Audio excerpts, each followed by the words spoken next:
So I'll be showing you how to disable replies to your Instagram stories.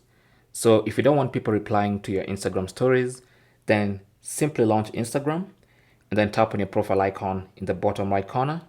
That takes you to your profile page, and then go to the top right corner and tap on this three-line button. And then from the menu that pops up, tap on Settings and Privacy.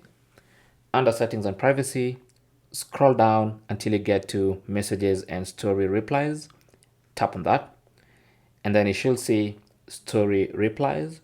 Tap on that, and as you can see here, by default, Instagram basically allows story replies from everyone, which basically means anyone who can see your Instagram stories can be able to reply on those stories. Now, you can set that to only story replies from people you follow, or if you want to completely disable story replies, then select Don't Allow Story Replies.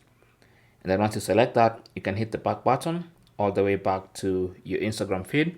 And from now on, whenever you post an Instagram story, there's not going to be an option for people to reply to your Instagram story. Thanks for watching. Comments and questions down below, and good luck.